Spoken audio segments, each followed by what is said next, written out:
미국 사람들이 최근에 가장 관심 있는 것이 무엇인가? 갤럽 여론조사에서 미국 사람들의 가장 관심이 있는 것은 더 이상 정치가 아니고 자신의 일자리라는 것이 발표가 됐습니다. 23%로 가장 많은 퍼센테이지가 일자리, 취업에 대한 관심을 표시했습니다.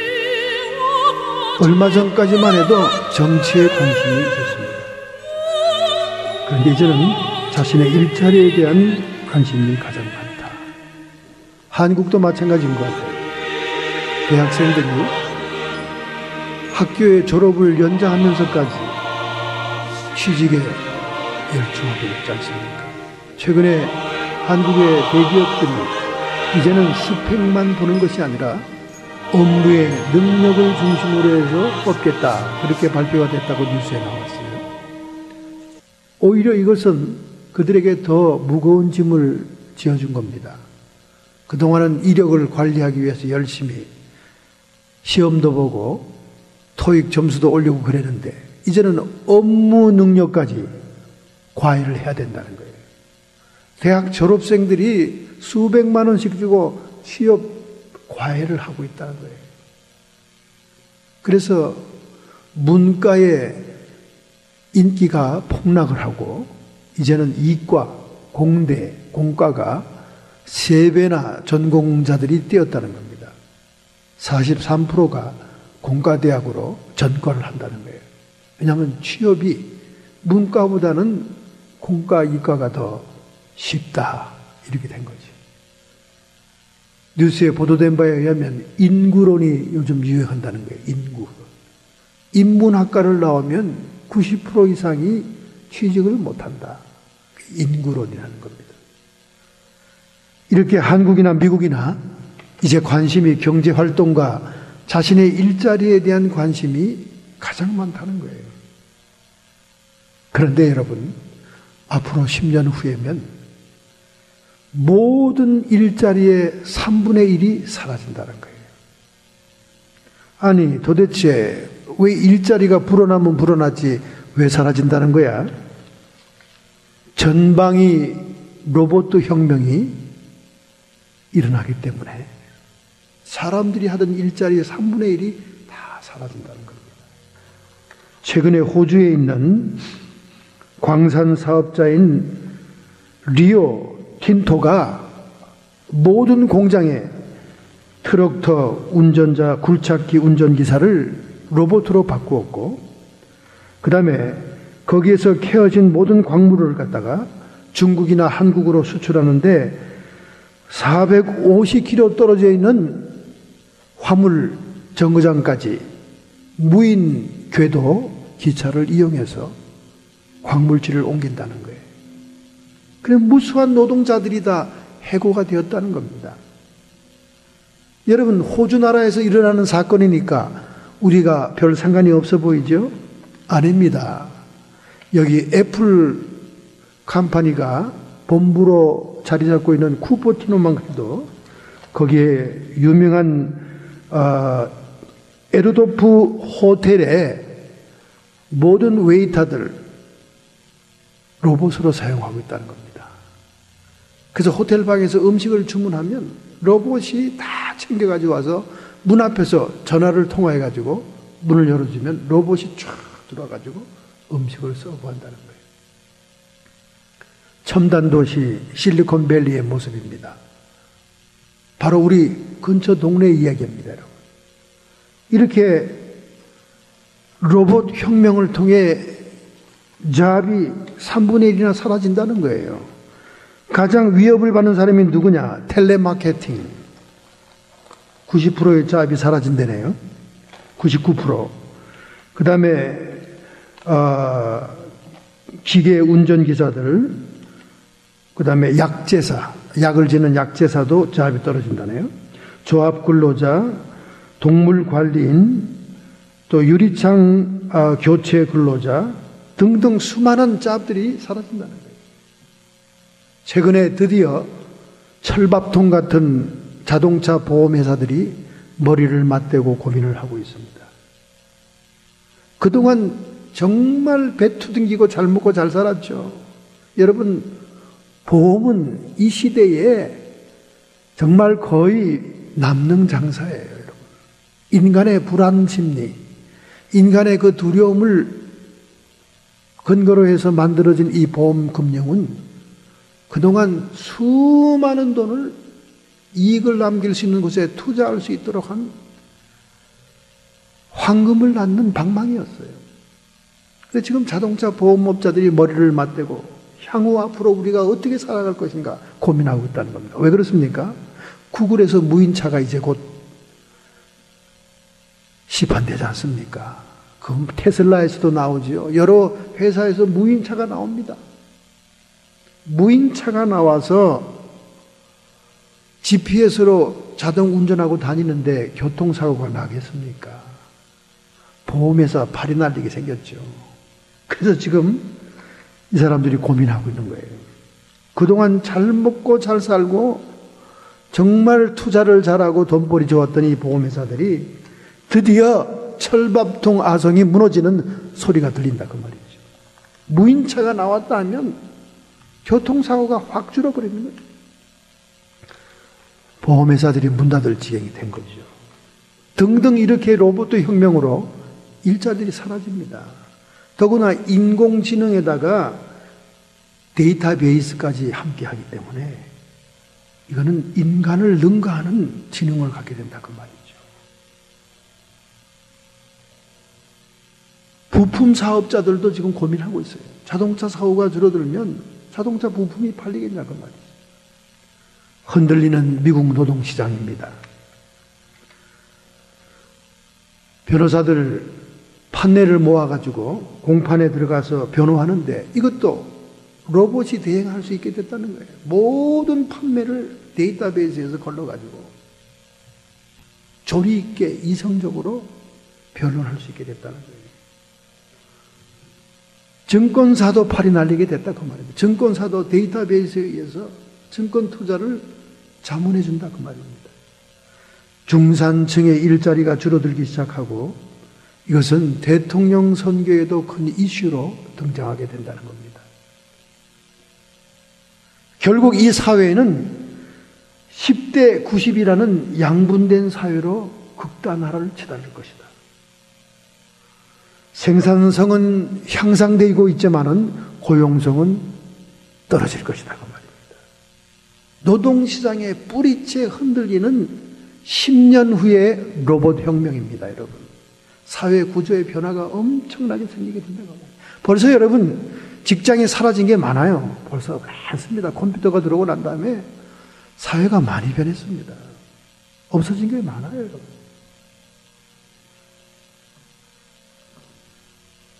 이렇게 세상의 변화를 겪으면서 일자리 문제가 심각해지고 있죠. 인간 세상이 편리해지면 편리해질수록 오히려 역효과와 같은 삶이 불편해지는 일도 나타난다는 것입니다.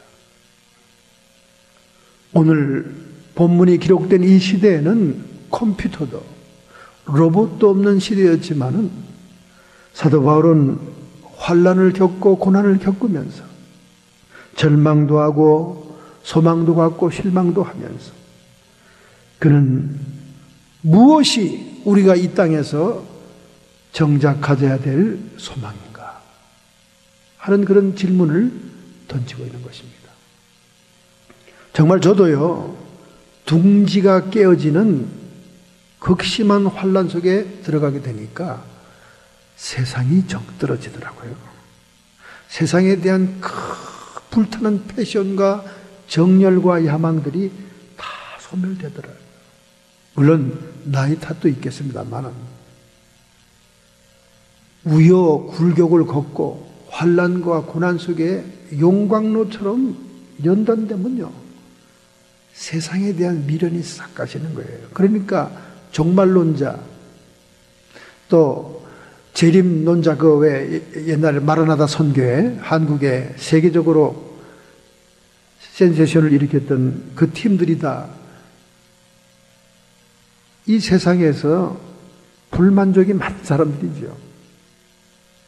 결국 우리 인간을 겸손하게 만들고 미련을 끊게 하는 것은 이 땅에서의 연단과 환난입니다.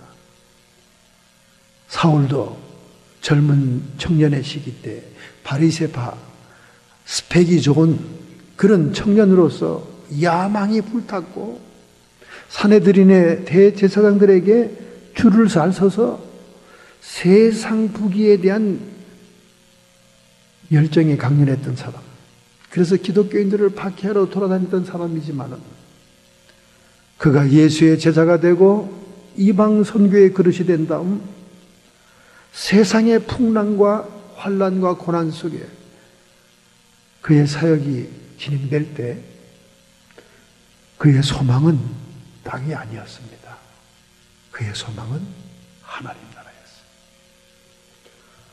여러분, 제 설교가 굉장히 세상과 대비해서 세상에 정 떨어지는 설교를 많이 하잖아요. 이유가 있습니다. 그냥 내버려 두면 우리의 정욕과 사욕은 세상으로 줄다름치기 때문에 그래요. 근데 목사의 사명이라는 게 안타깝지만은 세상의 정을 빡 떨어뜨리고 하나님 나라만을 사모하게 하는 이게 사명이거든요. 여러분, 신구약에 하나님의 복음의 말씀을 증거하는 선지자나 제자들의 메시지 내용이 뭡니까? 세상을 대비하여 하나님 나라를 부각시키는 거예요. 종말의 때에 잠시 잠깐 이 세상에 풍파가 오고 환난이 온다는 것은 우리가 그토록 궁극적으로 바라는 하나님 나라가 도래되는 과정이다 그 말이에요. 마치 우리의 죽음이 영원한 생명으로 들어가는 터널이듯이 목사의 사명이 그런 사명이에요. 그러니 뭐 좋은 얘기 이거 하는 교회는 엄청 모입니다. 엄청 모여요. 엄청 모입니다. 조엘 오스틴 교회 4만 명, 5만 명 모이잖아요. 텍사스에 말이죠. 그 종합운동장 같은 교회 꽉 차잖아요. 그 입에서 나오는 말이 얼마나 달콤한 말입니까? 얼마나 세상에서 활기차게 즐겁고 행복하게 살 수 있는 메시지입니까? 그게 사람들이 볼 때와 같이 모여드는 거예요. 그러나 주님이 원하는 메시지는 그게 아닙니다. 오늘 본문에 사도 바울이 얘기하듯이 우리가 이 세상의 장막집이 무너지면 손으로 짓지 아니한 하늘에 있는 영원한 집이 우리를 기다린다. 여기에 소망을 둬야 된다는 거예요. 여기에 우리의 마음을 둬야 된다 그 말이죠. 여기에 소망을 두고 있는 사람은 절망이 오고 환난이 오고 낙심될 일이 생겨도 소망을 잃지 않다 그 말이죠. 어린 자냐 늙은 자나 중년이나 우리의 소망은 하나님 나라에 둬야 된다 그 말입니다. 영원한 하늘집, 성도의 소망과 낙심의 갈림길은 여러분의 마음이 이 땅에 있느냐 하늘에 두었느냐 하는 그 의지와 기대에 따라서 갈려진다 그 말입니다. 결국 우리는 하늘의 형체를 입어 지난주에 설교했듯이 부활의 생명으로 변화받아 하늘나라의 백성이 되는 그때 가장 행복하고 기쁘다는 거예요. 임사체험, 죽었다 살아난 사람들의 체험에 간증을 보면 하나같이 이 세상으로 돌아오기를 너무나 싫어하는 거예요. 너무나 싫어요. 아마 지금은 안 그럴 거예요. 예전에는 좀 그랬어요. 이민 왔다가 잠깐 한국에 나가면요, 이게 공기 냄새가 좀 달랐어요. 그래서 김포공항에 내리면 그 냄새가 싫더라고요. 그리고 전철을 타면 왜 그렇게 김치 냄새가 나는지, 쉰내가. 예전에 한국에 살 때나 이럴 때는 느껴보지 못했던 그런 느낌이 느껴지더라고요. 그래서 별로 가기가 싫어지더라고요, 한국.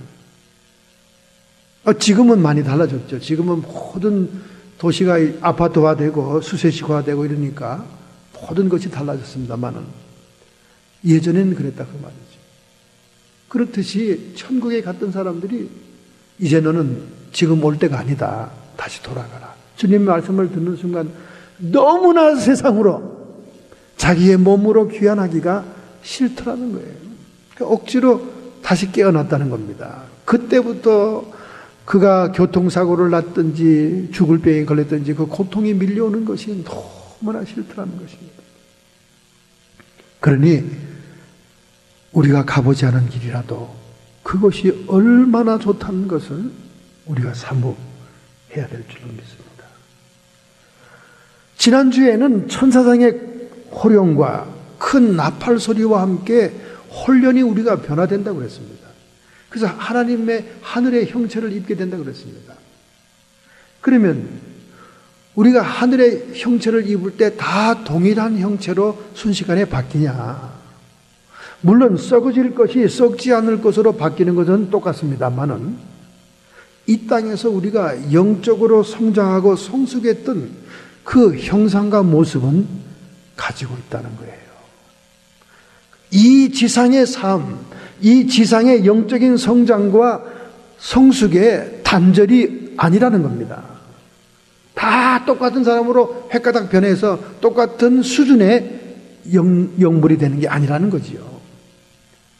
그래서 오늘은 더 디테일하게 하늘에 속한 형체를 우리가 입을 때 어떤 의미가 있고 또 어떻게 우리가 그런 수준 높은 성숙한 형체에 속하게 되느냐 하는 구체적인 말씀을 오늘 본문에 소개한 말씀을 통해서 깨닫고자 하는 것입니다. 부활에 대해서 너무 우리가 막연한 얘기만 들으니까 기대도 막연한 거예요. 그러나 오늘 우리가 본문을 통해서 하늘에 속한 형체를 입는다는 것이 무엇인가를 구체적으로 이해한다면 우리의 소망은 더 확실해질 것입니다. 할렐루야. 자, 우리 첫째로 1절의 말씀. 만일 땅에 있는 우리의 장막집이 무너지면, 이 육신을 얘기합니다. 우리가 살고 있는 썩어질 육신을 얘기합니다. 하나님께서 지으신 집, 그 손으로 지은 것이 아닌 하늘의 영원한 집이 우리에게 있는 줄 아노니. 영원한 나라가 있단 말이죠. 영원한 집이 있단 말이죠. 그래서 우리가 하늘로부터 오는 처소를 덧입기를 원한다. 즉 하늘에 속한 형체를 입기를 원한다. 우리 인간이란 존재는 참 대단한 존재입니다. 흙으로부터 시작해서 하늘 꼭대기 우주, 영적인 세계까지 연결된 그런 존재예요. 우리의 몸은 짐승과 똑같은 상태에서 시작됩니다.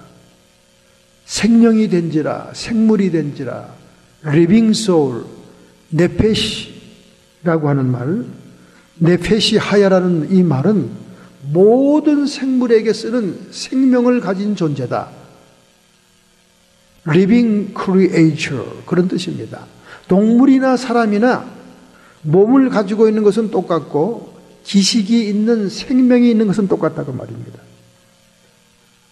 그러나 우리 인간은 자라나지요.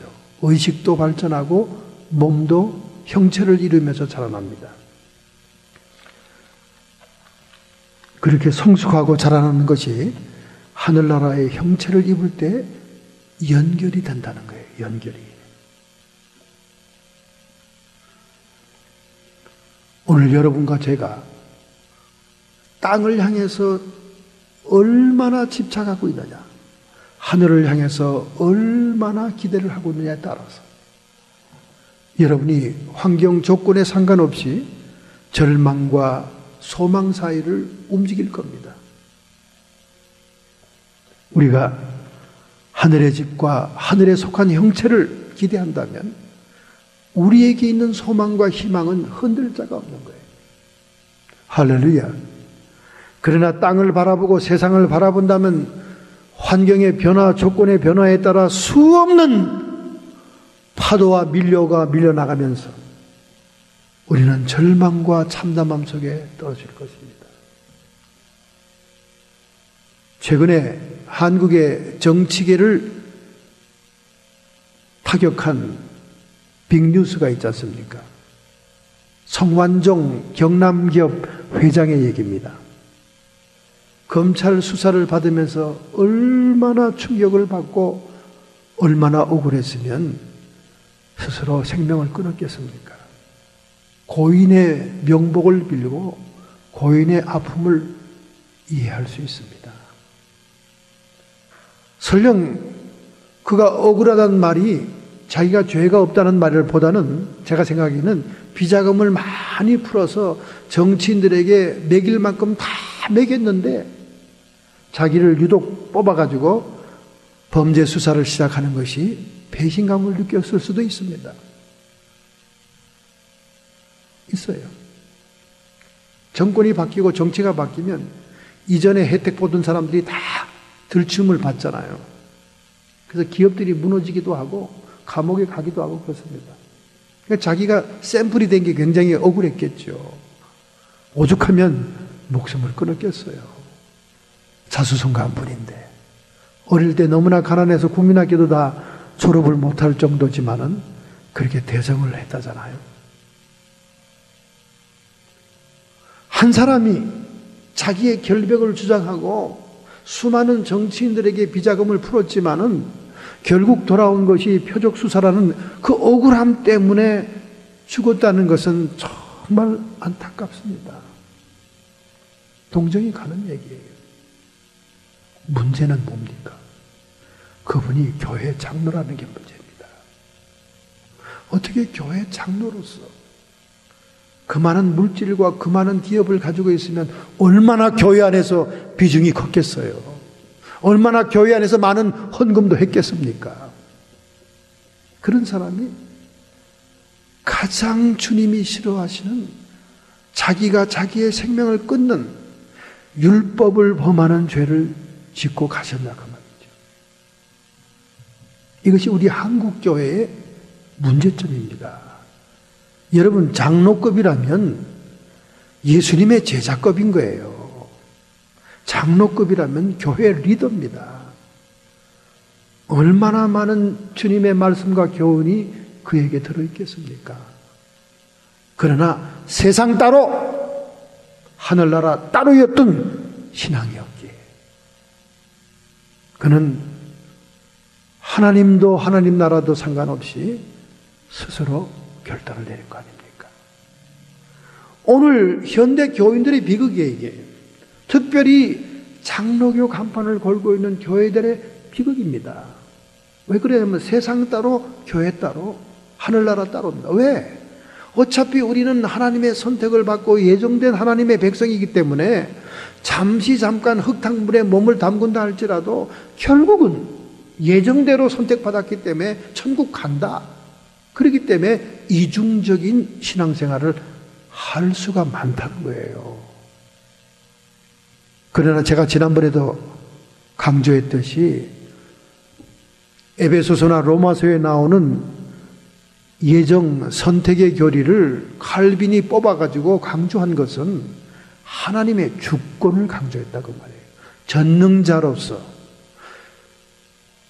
영원한 현재로 볼 수 있는 하나님의 입장에서 하나님의 주권을 강조하기 위한 예정이고 선택이지, 왜 꼭 당신이, 왜 꼭 내가 천국 백성으로 선택됐다고 확신하냐 그 말이지. 약속의 말씀이 있으니까 그 약속의 말씀대로 살았냐 그 말입니다. 타락하고 방종한 아들도 호족에 있는 아들이다 그 말이죠. 왜 당신이, 왜 내가 천국 백성으로 선택됐다고 당신이 그렇게 장담하냐 그 말이지. 내가 볼 때는 지옥 백성인데.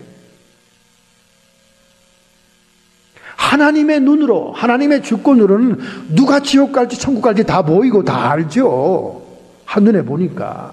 그러나 나라는 인간, 제한된 지능과 제한된 시선을 가지고 있는 사람으로서 왜 나는 천국 백성이기 때문에 비록 지금 세상에서 타락하고 비록 지금 세상에서 굴러도 결국은 천국 갈 거라는 그런 헛된 망상에 사로잡혔냐 그 말이죠.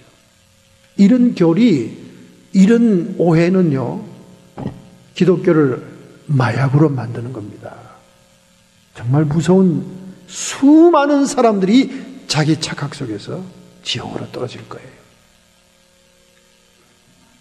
오늘 여러분이 땅에만 시선을 두고 있다면 절망에서 벗어나지 못합니다.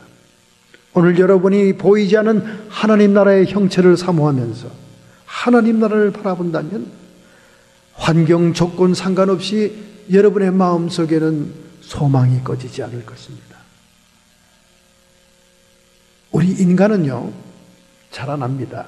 영적인 존재라는 것은 의식이 있는 존재예요. 의식이 있는 존재라는 것은 말을 할 수 있다는 존재라는 얘기예요. 우리의 몸은 에너지에 의해서 운동하고 움직입니다. 자기가 운동하고 움직이는 만큼 자기의 형체를 형성해 나갑니다. 몸은 운동이요, 마음은 의식세계입니다. 그래서 너희는 흙에서 왔다 그랬으니 우리는 흙에서 출발합니다. 여러분, 흙에서 왔다는 말은 뭐냐? 인간이 영적인 존재지만 물질적인 존재이기도 하다, 그런 뜻입니다. 왜냐하면 모든 물질의 원소와 요소들이 흙에 있잖아요. 그죠? 그래서 우리가 물질적인 존재이기도 하다, 그 말입니다. 그래서 흙에서 출발하죠. 출발합니다. 그럼 흙에서 가장 가까운 것이 뭡니까? 식물이죠. 식물은 우리의 태아기를 의미합니다. 태아기. 여러분, 태아기라는 것은 엄마의 양수 안에 쭈그리고 앉아있는 모습이에요. 활동할 수도 없고 환경을 바꿀 수도 없고 밖으로 나갈 수도 없습니다. 식물은 환경의식을 얘기하는 거예요. 그래서 우리 인간은 환경의 지배를 받죠. 환경의 영향을 받습니다. 환경에 따라, 지역에 따라 사투리도 달라지고 사람의 모형과 체형이 달라지죠. 우리 한국도 단일민족, 배달민족 그러지만 북방계가 있고 남방계가 있습니다. 북방계는 얼굴이 길쭉하고 남방계는 얼굴이 동그랗습니다. 섞여 있어요. 환경에 따라 사람이 다릅니다. 일본은 백제 신라에서 넘어간 우리 한반도의 사람들이 리더급을 이루고 있고 그 밑에 서민들은 저 바다 건너 섬에서 온 남방계들입니다. 섞여 있어요. 그래서 일본의 천황이 우리 한국 사람이라 그러잖아요. 그 조상들의 묘를 파보면 한국의 유족들이 나오지 않습니까? 그래서 인간은 환경의 지배를 받습니다. 우리 태아기를 의미하는 거예요. 여러분의 의식이 환경에서 벗어나지 못하고 있다.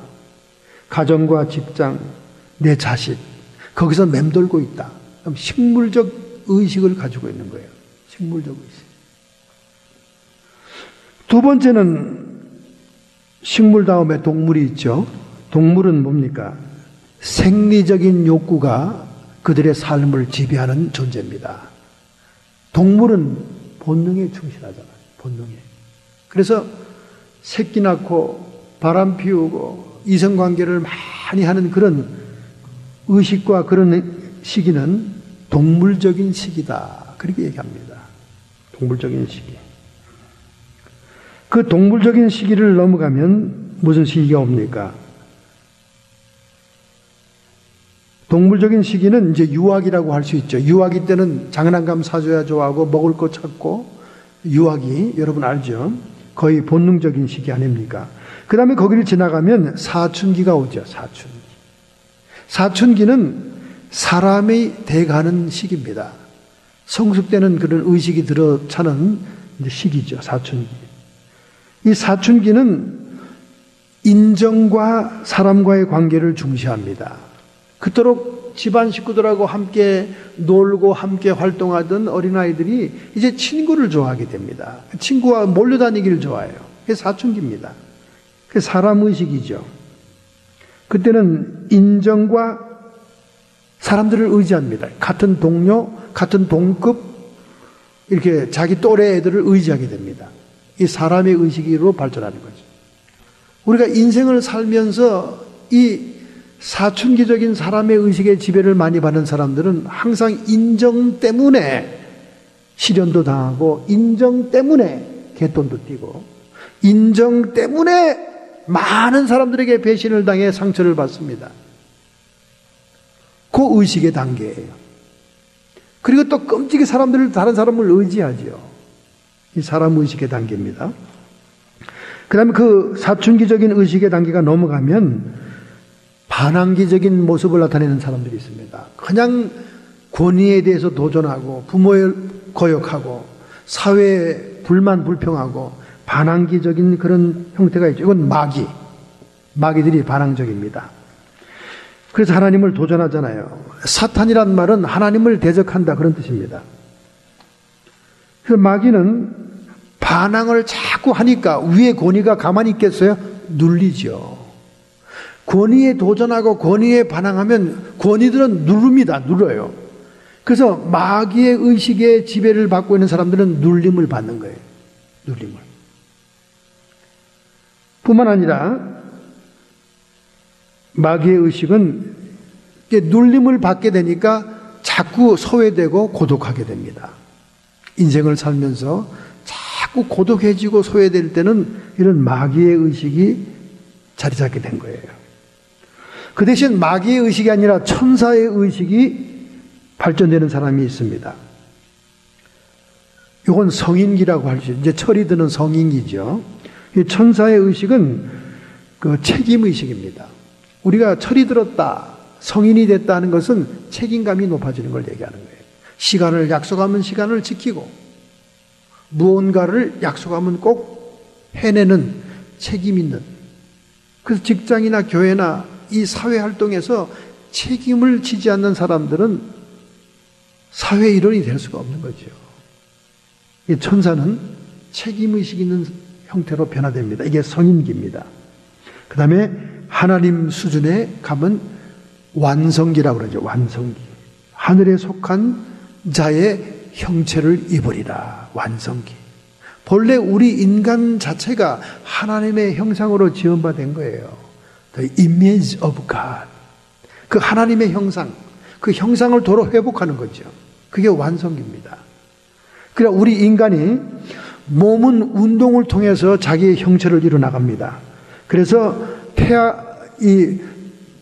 처음 시작할 때 태아기에는 환경 운동을 하죠. 환경 의식을 가지고 환경의 지배를 받고, 그 다음에 본능 운동을 하면서 동물적인 의식을 갖게 되고, 그 다음에 사람 운동하면서 사람의 의식을 가지면서 사춘기 때 사람들하고 인정을 베풀고 의지하게 되고, 그 다음에 마귀적인 의식으로 발전하면 반항 운동을 하죠. 그래서 세상의 모든 반항의 운동, 이런 것들은 사실상 뒤에 조정하는 사탄과 마귀의 의식이 있다고 생각하면 됩니다. 그 다음에 천사의 성인기에는 책임의식을 갖는 그 책임의식을 가지고, 마음은 가지고 있고, 몸은 사명운동을 하게 되죠. 자기가 이 땅에 태어난 목적과 의미를 이루기 위해서 움직이는 천사기입니다. 그 다음에 하나님의 형상을 회복하게 되면, 하나님의 형상으로 돌아가게 되면, 그때는 이 몸은 대속운동을 합니다. 대속운동은 뭐냐? 약자를 사랑하고 약자를 도와주는 게 대속운동입니다. 하나님은 인간이라는 약자가 스스로 죄의 문제를 해결할 수 없기 때문에 자기가 아들을 보내어 대속제물로 피를 흘리게 함으로 죄를 용서하고 영생을 주십니다. 이게 대속운동이거든, 하나님의. 그러니까 우리가 하나님의 형상을 회복하게 되면 대속운동을 하게 되는 거예요. 약한 사람에게 도와주게 되고 그 사람의 문제를 대신 갚아주게 되고, 이렇게 역사가 일어납니다. 그래서 하나님의 형상을 회복한 가장 지고지순한 의식이 뭐냐? 대속의식이다. 대속의식이란 말은 다른 말로 사랑입니다. 사랑이라는 것은 자기보다 약한 사람, 무언가를 할 수 없는 사람을 위해서 베풀고 도와주고 하는 것이 사랑이잖아요. 대속의식입니다. 가장 높은 의식으로 자라는 거죠. 여러분이 사람들을 보면 그들의 영혼에 필요한 것, 그들이 문제가 있는 것에 대한 것이 보입니까? 그것이 보이기 시작하면 여러분이 의식이 상당히 높은 수준에 와 있는 거예요.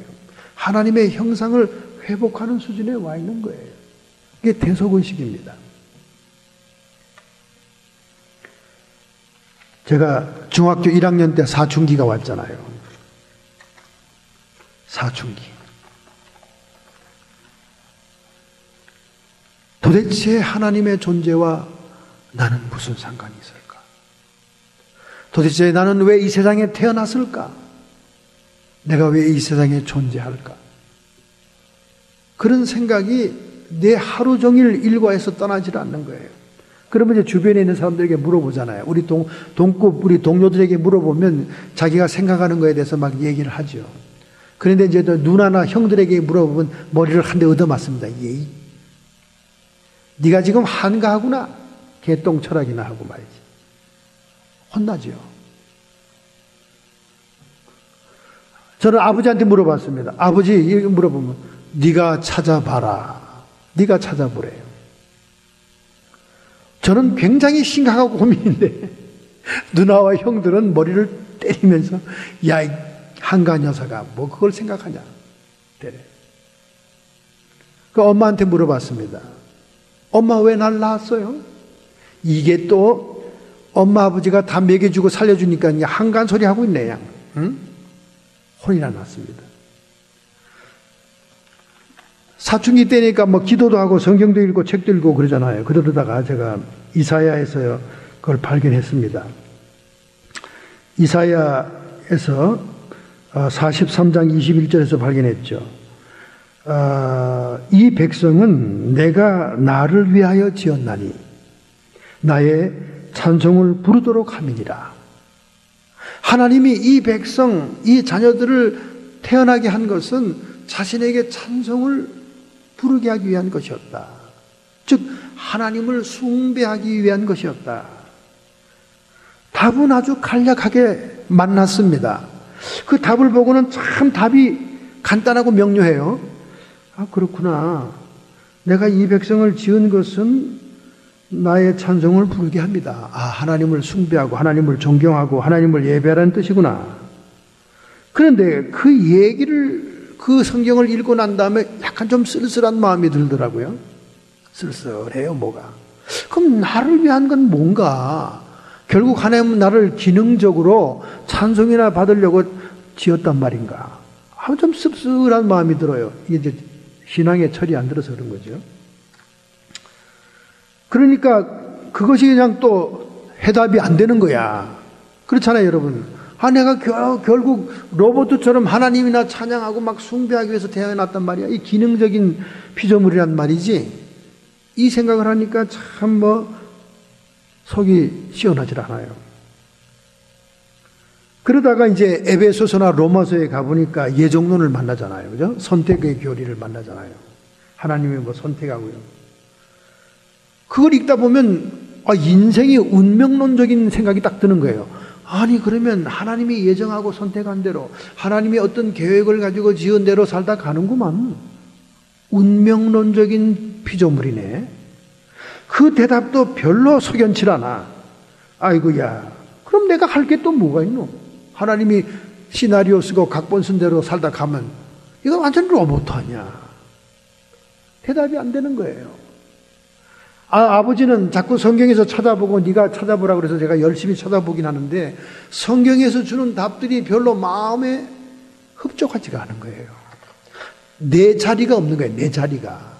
하나님의 입장은 다 있는데 하나님이 찬송을 받고 예배를 받고 하나님이 다 계획을 세워가지고 다 인생들을 주관하고 인도하는데 하나님 쪽에서는 뭐가 다 맞아떨어지는 것 같은데 그럼 나는 도대체 어떻게 된 거냐 이게 나는. 그런 고민으로 한참 갈등을 하고 있었습니다. 그러니까 여드름이 다 직직 나잖아요. 여드름. 학교를 갔다 와서 집에 들어오는데 마당에 키우는 강아지가 얼마나 저에게 반갑게 막 점프를 하고 오는데 머리와 머리가 부딪힌 거예요. 그런데 제 머리가 굉장히 그때는 단단했는가 봐요. 걔가 머리에 딱 부딪히더니 깨갱거리고 나자빠지는 거예요. 자기 머리가 아프다고. 그래서 제가 너무 미안하니까 얼른 방에 들어가서 개가 좋아하는 또 먹이가 있습니다. 그걸 꺼내다가 막 주니까 막 꼬리를 치고 또 막 화가 풀렸어요. 그 개를 막 쓰다듬고 갑자기 생각이 확 스치는 거예요. 맞다. 나는 개야. 그리고 하나님은 지금 주인이지. 결국 하나님의 입장에서 나에게 먹이를 좀 지어주고 축복이랍시가 뭘 좀 주면 나는 막 꼬리를 흔들면서 하나님한테 아양을 떠는 그런 존재겠구나. 그러니까 God가 거꾸로 하면 독이지. 사춘기 때니까 별 생각을 다 하는 거예요. 하나님이 한 말 God을 거꾸로 하면 독이잖아. 독. 아유 나는 개새끼야. 그렇지. 그래서 막 하나님한테 아양을 떨어야 아양을 떨수록 먹을 걸 많이 얻어먹는 거지. 아유 그 생각을 하는데 그게 너무나 맞더라고요. 그러면서 마음이 그냥 공허해지고 허무해지는 거예요. 결국 나는 개새끼구만. 그 개가 말이죠. 다른 교인들이나 이런 사람들이 찾아와도 시큰둥하게 꼬리도 안 흔들어요. 얘가 얼굴을 가리는 개입니다. 근데 유독 먹이를 챙겨주는 나와 우리 어머니에게는 그렇게 좋아할 수가 없어요. 다정할 수가 없어요. 이놈의 개새끼. 먹이나 주고 밥이나 주는 사람한테 꼬리에 치는구나. 그런 생각이 들면서도 기분은 좋잖아요. 그런 맛에 여러분들이 지금 개를 키우잖아요. 아유 그렇구나. 간단하네 뭐. 하나님 거꾸로 하면 G.O.D. 독. 하나님과 나는 개와 주인 사이네 그만. 이제 문제가 풀린 것 같아요. 문제가 풀렸는데 왠지 개 입장이 측은한 거야. 먹이를 던져주는 인간에게만 꼬리를 치고 반가워하니까 결국 내가 하나님의 축복을 받아야 나도 하나님께 막 꼬리를 치고 반가워하겠구나. 그 생각이 드니까 막 너무 인생이 허무하고 말이죠. 가슴에 구멍이 뚫린 것처럼 허전한 게 결국 한 마리의 개이건을 그러다가 그 다음날 들어와서 또 개를 쓰다듬는데 갑자기 이런 생각이 떠오르는 거야. 그래, 내가 개를 이렇게 사랑하잖아. 지금 쓰다듬으면서 먹이도 주고. 그런데 내가 이 개를 위해 죽을 수 있나? 그 생각이 딱 드는 거예요. 너 개를 위해서 죽을 수 있니? 이 생각이 딱 드는 거야. 아니 내가 미쳤어? 세상에 죽을 게 없어 개를 왜 죽냐? 그렇지 않습니까? 아니 여러분이 아무리 개를 사랑하지만 개 위해서 죽을 거예요? 지금 개가 신장로에 가는데 차가 막 뛰어들어오는데 개를 밀치고 여러분이 그냥 차에 깔려 죽겠어요? 어떡할 거예요? 아유 천만에요. 속으로 대답을 하는 거죠. 내가 미쳤어요. 개를 위해 죽게요? 너는 개가 아니야. 너는 내 아들이다. 사랑하는 아들을 위해 나는 죽지 않니? 그 순간에 제가 완전히 뒤집어졌습니다. 완전히 뒤집어졌어요. 하나님과 나 사이에는 사랑이라는 것이 있고 대속이 있더라고요. 대속. 나를 위해서 죽었다는 게 있더라고요. 여러분 그게요 깨달아지면요 천지가 변합니다. 제가 그 순간 깨달아지는데 완전히 뒤집어지는 거예요. 뒤집어지는 거예요. 완전히 통곡이 나오는 거예요. 통곡이. 막 개를 붙들고 우는 거예요. 그러니까 우리 어머니가 깜짝 놀라 뛰어나오더라고요. 개를 붙들고 우니까 야 개가 어떻게 됐니? 우리 엄마는 나를 걱정하고 또 개를 걱정하더라고요. 개가 어떻게 됐어? 때가 되면 항상 보신당하는 사람한테 팔면서도 말이죠. 뭘 그렇게 미련이 있다고 말이지. 내가 막 개를 붙들고 막 흐느껴 우니까 뭐 개가 어떻게 된 줄 알고 막 뛰어나와서 막 당황해서 어쩔 줄 모르시더라고요. 아무 일 없어요. 걱정하지 마세요. 그리고 제가 제 방에 들어가가지고 하나님께 울면서 기도를 했던 겁니다. 여러분 하나님과 우리 사이에는 사랑의 관계가 있어요. 그리고 대속의 관계입니다. 이 대속이라는 의식이 가장 높은 수준의 의식이에요. 그런 대속의식을 가지고 있는 그런 상태, 하나님의 형상이 회복되는 상태에서 우리가 하늘의 형체를 입어야 정말 천국에서도 수준 높은 그런 부활의 생명이 되는 거죠. 여러분 어린아이들이나 아직 정결화 준비가 안 된 영혼들은요 천국에서 재교육을 시킵니다. 천국에서도 교육을 시켜요. 천국 가보면 알아요. 천국에도 교화하는 데가 있어요. 교화. 아직 이게 잘 안 된 사람들 교화시켜요. 그러니까 우리가 이 땅에서 가장 차원 높은 의식으로까지 영적으로 성장한 상태에서 하늘의 형상을 입게 될 때 우리는 수준 있는 하나님의 백성이 될 줄로 믿습니다. 그렇기 때문에 사랑의 관계에서 우리 영과 몸이 성숙한다는 거예요. 여러분, 이성적인 사랑만 깨달아도 몸을 막 단장하기 시작하잖아요. 그죠? 옷도 막 사기 시작하고 거울 앞에서 막 아령도 들고 말이죠. 막 이성에게 잘 보이려고 말이죠. 그러잖아요. 인간적인 사랑도 그렇잖아요. 이런 사랑이 뭡니까, 여러분? 사랑이. 오늘 여러분 어려운 추상적인 단어를 좀 실질적으로 이해를 합시다. 너무 사랑이라는 단어가 추상적이에요. 근데 여러분, 사랑은 뭐냐면요, 사랑하게 되면 상대방의 이미지가 내 안에 자리 잡게 되는 거예요. 사랑하게 되면 상대방의 이미지가 내 안에 들어와요. 그게 또 무슨 소린가? 그러니까 눈코뿔이 쉰다는 말이 있잖아요. 여러분이 처음 이성을 만나 사랑하게 되면 눈코뿔이 쉬는 거예요. 왜냐하면 지금 여러분 앞에 있는 실제적인 이성보다 여러분 안에 들어와 있는 이성이 더 휘황찬란해. 더 아름다워. 이 말이 그렇게 어렵습니까? 여러분은 한 번도 사랑을 안 해봤구만. 연애도 안 해보고. 이 말이 그렇게 어려워요? 사랑하게 되면 그 사람의 이미지가 우리 안에 들어온다니까요. 그 이미지가 나를 지배합니다. 상사병이잖아요. 이게 상사병이에요. 이게 이성적인 사랑만 그런 게 아니라 하나님을 사랑할 때도 마찬가지예요. 너희가 내 안에 거하고 내 말이 너희 안에 거하면 원하는 대로 구하라. 그리하면 이루리라. 우리가 하나님을 사랑하고 하나님의 사랑을 깨닫게 되면 하나님의 형상 이미지가 우리 안에 들어와서 우리를 지배하게 되는 거예요. 그럼 우리가 변화되기 시작합니다. 인간적으로 이성을 사랑하게 되면 그 이성의 이미지가 나한테 들어오는데 현실적인 인간 그 여자보다 그 남자보다 내 안에 들어온 이미지가 더 과장되고 포장이 됐다니까. 그래서 눈곱울이 썼다고 어른들이 다 얘기하는 거예요. 밀월기, 신혼기에는 아우 저게 눈곱울이 씻지 1년 6개월만 지나가면 눈곱울이 다 떨어지잖아요. 그때부터는 삿대질하고 싸우잖아요. 어저께 한국마켓 앞에 가보니까 젊은 부부가 너무나 이쁘고 귀엽더라고. 제가 볼 때 나이가 어리니까. 애기는 남자가 탁 들고 있는데 둘이 대화가 하나같이 칼날같이 싸우는 대화밖에 없어. 아주 지겨운 거야. 서로 권태기인가 봐. 대화가 완전히 전쟁 싸움이야. 사람이 있든지 없든지 얼마나 많은 사람, 한국 사람이 다 지나가요. 무슨 미국 사람만 사는 동네면 한국말로 싸워도 못 알아듣지만 전부 다 한국 사람만 왔다 갔다 하는데 둘이 대화가 그냥 싸우는 거예요. 총알같이. 한마디도 안 지고 서로 싸우는 얘기만 하는 거예요.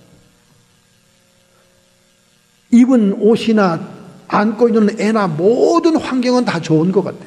타고 온 차도 비싼 차야. 근데 둘이는 사이가 안 좋아. 안 좋아. 내가 연구하려고 따라가면서 들어봤네, 대화를. 무슨 대화를 하는가? 저것들이 왜 저러는가? 나도 다 겪은 거다. 이러면서 따라가면서 들은 거죠. 눈꺼풀이 떨어져서 그래요. 눈꺼풀이 씌었을 때는 내 안에 들어온 이미지가 나를 지배합니다. 원하는 거 다 해줘요. 없는 것도 만들어주고 싶어요. 눈꺼풀이 씌일 때는. 바로 그 말을 지금 주님이 하는 거예요. 너희가 내 안에 거하고 내 말이 너희 안에 거하면 하나님의 형상, 하나님의 약속의 말씀이 너희 안에 이미지가 되면 원하는 대로 무엇이든지 구해라. 내가 다 해주마. 이게 사랑의 관계네요. 할렐루야. 여러분이 정말 하나님을 사랑합니까? 하나님께 못할 것이 없는 거예요. 여러분이 정말로 이웃을 사랑합니까? 이웃을 왜 못할 것이 없는 거예요. 사랑하지 않기 때문에 안 되는 거죠. 안 되는 거죠. 왜 오늘 현대교회에 그렇게 말씀이 좋고 그렇게 수많은 주의 종들이 기름진 말씀을 인터넷으로 방송으로 유튜브로 쏟아내지만은 사람들은 말씀을 비평이나 하고 잘 짓거리는구나, 잘하는구나 판단을 하지만은 변화가 안 될까요? 그것은 말씀을 듣기만 하기 때문에 그래요. 그 말씀을 부여잡고 기도해야 됩니다, 여러분. 기도하면. 기도하지 않으면 몸으로 나타나질 않아요. 기도가 뭡니까? 눈을 감고 세상과 단절됩니다. 세상의 의식, 세상의 정보, 세상의 말과 단절되는 거예요. 눈을 감고 하나님을 향하면 하나님의 말씀, 하나님의 사랑, 하나님의 이미지와 함께하는 겁니다. 그래야 우리가 변화되는 거지. 할렐루야. 여러분, 하늘에 속한 형체를 입는다는 것은 일순간 갑자기 그냥 확 이 세상에서 영적인 성숙과 성장과 관계없이 변화된다는 게 아니에요. 우리가 지금 자라온 의식과 자라온 그 수준만큼 변화되는 거예요. 이것이 구체적인 우리 부활의 주간에 여러분에게 전달할 수 있는 하늘의 형체를 입는다는 뜻입니다. 고린도전서 15장 49절 우리가 흙에 속한 자의 형상을 입은 것 같이 또한 하늘에 속한 자의 형상을 입으리라. 흙에서 나서 아담의 후손으로 땅에 속한 형상을 입은 것 같이 우리가 장차 하늘에 속한 형상을 입을 것이다. 그러나 이 땅에서 말씀으로 교훈받고 내 몸으로 연단하고 훈련받은 만큼 자라난 그 의식의 수준에서 하늘의 형체를 입게 된다 그 말입니다. 할렐루야. 할렐루야. 자, 두 번째 땅에 속한 자의 형상에 대해서 우리가 자세히 얘기를 하고 그 의식의 발달과 수준에 대해서 얘기를 했습니다. 두 번째는 4절입니다. 오직 덧입고자 함이 죽을 것이 생명에게 삼킨 바 되게 하려 합니다. 우리가 하늘의 형체를 바라고 소망하는 것은 하나님의 생명이 우리의 죽음 위에 덧입혀진다 그 말입니다. 죽음을 이긴 하나님의 생명에 의해서 그러한 일이 일어난다 그 말입니다. 할렐루야. 그래서 하나님이 사람에게 속사람과 겉사람이 있게 한 것은 속사람은 영의 세계와 연결이 되고 겉사람은 우리의 몸의 운동으로 형체를 이루면서 땅과 연결되게 했던 것입니다. 그러나 우리가 하나님을 사랑하고 이웃을 사랑함으로 하나님의 형상의 이미지가 우리에게 들어오게 될 때 우리는 변화되기 시작한다는 거예요. 할렐루야. 그래서 구약시대에 보면 들려지는 말씀이 있고 임하는 말씀이 있습니다. 제사장들은 율법을 가지고 가르쳐요. 교훈합니다. 그 교훈하는 말을 들으면 선지자들은 행동을 지적하고 행동을 연단하고 행동을 교정시키는 사람입니다. 이렇게 우리의 신앙을 지도하는 사람들의 역할이 달랐어요. 역할이 달랐습니다. 오늘 교회가 말씀과 기도가 양존해야 됩니다. 말씀을 듣기만 해서는 절대로 변화될 수가 없어요. 왜냐하면 우리의 의식이 기도를 통해서 운동화되고 변화되기 때문에 그래요. 할렐루야.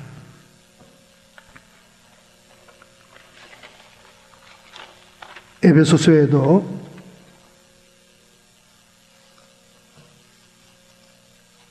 하나님의 사랑으로 우리가 변화된다는 말씀이 나오고 있습니다. 에베소서 4장 15절 16절 우리가 오라 사랑 안에서 참된 것을 하며 범사에 그에게 잘할지라. 여러분과 제가 자라나고 수준이 높아가는 것은 사랑 안에서 그렇게 일어난다 그 말이죠. 여러분 우리가 대인관계를 맺을 때 여러분이 사랑하는 사람들의 말은 듣잖아요. 여러분이 서로 사랑의 교제가 있는 사람의 얘기는 듣습니다. 수용합니다. 마찬가지죠. 그는 머리 곧 그리스도라. 그에게서 온몸이 각 마디를 통해 도움을 입음으로 연락하고 상합하여 각 지체의 분량대로 역사하며 그 몸이 자라나게 하느니라. 사랑 안에서 스스로 세워지느니라. 예수 그리스도의 몸된 교회에 각 마디가 있다는 거예요. 마디는 인도자, 지도자, 교사를 얘기합니다. 구약시대에는 제사장과 선지자를 얘기합니다. 그들의 도움을 받아서 우리가 사랑 안에서 세워지고 발전하게 된다. 할렐루야. 에베소서 2장 20절, 너희는 사도들과 선지자들의 터 위에 세우심을 입은 자라. 구약시대는 제사장들이 말씀을 가리키고 교훈하는 자였지만은 신약시대는 사도들의 가르침을 받아 사도들이 가르쳤고, 그 다음에 선지자들이 교훈하고 연단하고 우리의 행동을 교정시켜 주었습니다. 선지자의 역할은 행동에 대해서 지적하는 거예요. 그 구약 성경 보면 수없는 선지자들이 택한 백성을 교정하기 위해서 욕도 하고 겁도 주고 심판을 명하는 장면이 많은 거예요. 그래서 우리 신약의 성도들도 사도들과 선지자 터 위에서 세우심을 입느니라. 예수 그리스도께서 친히 모퉁이의 돌이 되셨느니라. 예수님께서는 모퉁이 머릿돌이 되었지만은 우리가 세워지는 터는 사도의 가르침, 말씀의 교훈과 선지자의 행동, 운동, 훈련, 연단을 통해서 우리가 세워진다 그 말이에요. 할렐루야. 그러므로 오늘 여러분과 저는 성령의 보증을 가지고 있는 성도로서 하나님의 말씀의 교훈을 받을 뿐만 아니라 연단과 훈련을 통한 우리의 행동을 교정해 나갈 때 우리는 하늘에 속한 형체를 입을 수가 있다 하는 말씀을 드리는 것입니다. 할렐루야. 여러분, 동역자가 있고 동업자가 있습니다. God's fellow라고 하는 말이 있죠. God's fellow worker, 동역자입니다. 동업자가 있습니다. 그 동역자와 동업자가 단어가 비슷한데 무슨 차이가 있나? 동업자는 이익을 얻기 위해서 같이 투자한 사람을 동업자라고 합니다. 이런 입장에서는 이익이 있어야만 서로가 협력관계가 이루어지는 거예요. 만약에 이익이 발생하지 않으면 동업자는 떠납니다. 깨어지게 되죠, 관계가.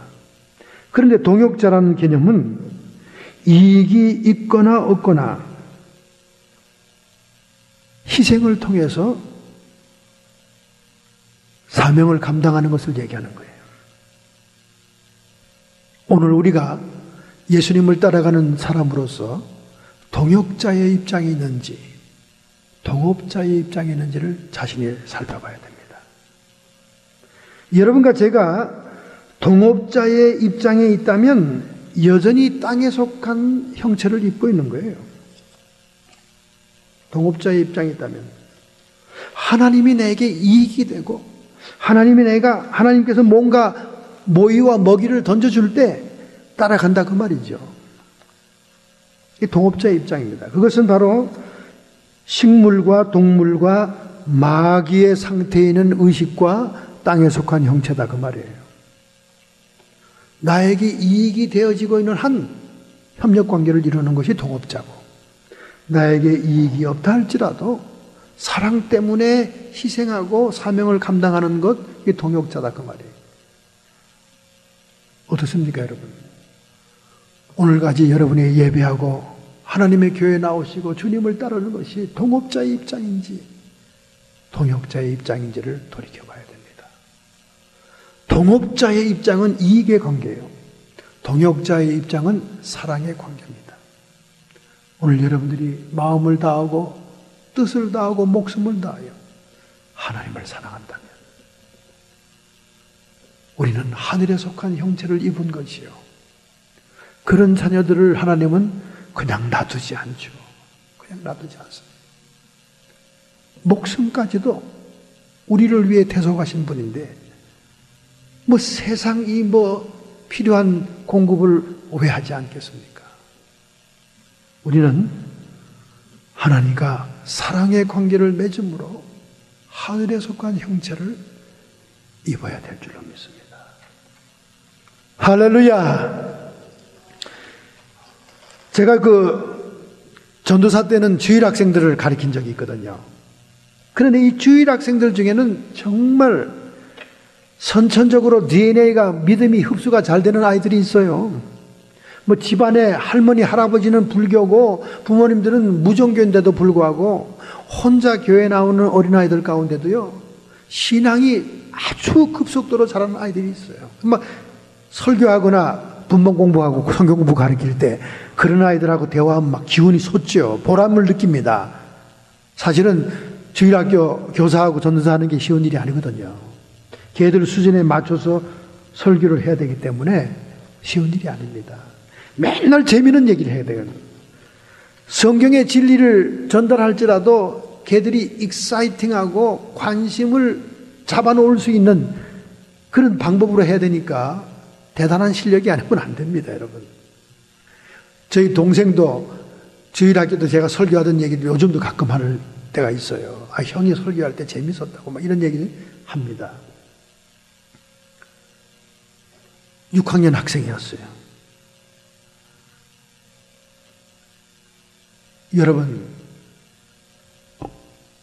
여러분들에게 세상 유혹이 온다면 어떻게 할 겁니까? 국민학생들에게 세상 유혹이라는 얘기를 하니까 너무 격에 맞질 않아요. 그러나 다르게 얘기할 게 없었어요. 세상 유혹이 온다면 여러분들은 어떻게 할 겁니까? 근데 이 6학년 학생이 딱 손을 들더니, 전사님, 제가 대답하겠습니다. 얘기해보라고. 제 안에는 2사람이 살고 있습니다. 그래? 어떤 사람이냐? 첫 번째 아담에 속한 옛사람이 있고요, 둘째 아담에 속한 새사람이 있습니다. 그래? 말 자체가 벌써 달라요. 너무나 아주 신기해서 쫑긋하고 들어봤습니다. 그런데 어떻게? 만약에 세상 유혹이 저에게 몰려온다면 첫 번째 아담을 꿇어앉히고 두 번째 아담을 내보내서 유혹을 떨쳐버릴 거예요. 이 얘기를 듣는데 제가 아주 머리가 통수가 어질어질 하더라고요. 내가 지금 얘들을 가르쳐야 되나 말아야 되나, 너무 수준이 높은 거예요. 첫 번째 아담은 자기가 확 눌러놓는다는 거야. 못 나가게. 유혹이 올 때. 두 번째 아담을 탁 내보내면 유혹을 탁 물리친다는 거예요. 할렐루야. 오늘 여러분과 저에게는 이렇게 2가지의 갈등이 있습니다. 정말 우리 인생에 문제들이 생기고, 그리고 우리 신앙의 영적인 갈등이 수없이 몰려옵니다. 그래서 성경이 말하잖아요. 육체의 소욕은 성령을 거스리고 성령의 소욕은 육체를 거스르니 이 둘이 서로 대적함으로 너희에게 원하는 것을 못하게 하려 함이니라. 갈라디아 3장 17절. 정확하게 이 말을 그 학생이 얘기한 거예요. 우리 안에는 2사람이 싸우고 있는 거예요. 우리가 하늘에 속한 자의 형체를 입기 위해서 두 번째 아담을 따라야 될 줄로 믿습니다. 할렐루야! 우리의 인생은 우리 앞에 끊임없는 선택이 놓여져 있고, 우리가 우리의 의지의 결단으로 선택하는 대로 우리는 운동하면서 형체를 이루어 내 일생을 매듭짓게 될 것입니다. 오늘 본문에 분명히 말씀하기를 너희들이 이 땅에서 행한 그대로 그리스도의 심판대에서 심판을 받게 될 것이다. 이 세상의 삶은 저 세상의 삶과 반드시 연관이 있다는 사실을 오늘 본문의 성경은 강력하게 증거하고 있는 것입니다. 아무쪼록 여러분과 저는 두 번째 아담을 내보내므로 항상 승리하는 자가 되기를 결단하시기 바랍니다. 할렐루야! 이렇게 마음 먹기로 결심한다면 여러분의 가슴에 손을 얹기 바랍니다. 끊임없이 우리에게는 영과 육의 갈등이 있습니다. 성령의 말씀과 소원을 따라 기도로서 연단하고 훈련해서 우리의 몸의 행동까지도 변화될 수 있도록 하나님 앞에 나 자신을 내놓아야 될 줄로 믿습니다. 호련히 변화되는 그 영원한 생명의 변화는 이 땅의 삶과 아무런 상관이 없는 순간적인 변화가 아니라 우리가 이 땅에서 영적으로 성장하고 성숙한 그 의식의 수준대로 하늘의 형체를 입게 되는 것입니다. 하나님 아버지, 오늘 우리의 결심과 결단을 주님 앞에 표현합니다. 세상 유혹과 정욕과 욕심이 우리를 미혹할 때 우리의 겉사람이 뛰어나가지 않고 속사람이 나갑니다. 첫 번째 아담이 뛰어나가지 않고 두 번째 아담을 내보내므로 우리가 하늘에 속한 형체를 입게 하여 주시옵소서.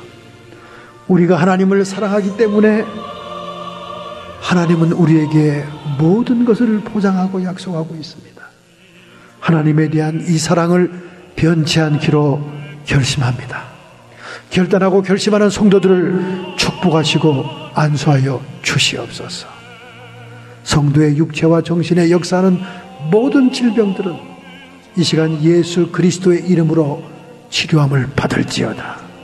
우리의 마음속에 하나님 나라의 평강이 임하소서. 하나님 나라의 권세와 권능이 임하여 주옵소서. 내 안에 그리스도의 형상이 이루어지도록 장성하게 해 주옵시고 하나님의 이미지, 형상을 회복하게 해 주옵소서. 악한 마귀 사탄 귀신의 세력들아, 더 이상 우리의 주변을 맴돌며 회방치 말고 이 시간 예수님의 이름으로 쫓김을 받을지어다. 우리 주님께서 승리하셨느니라. 하나님 아버지, 우리의 생애가 이기는 자의 생애요 영광 돌리는 생애가 되게 하옵소서. 예수님의 이름으로 감사하며 축복하며 기도하옵나이다.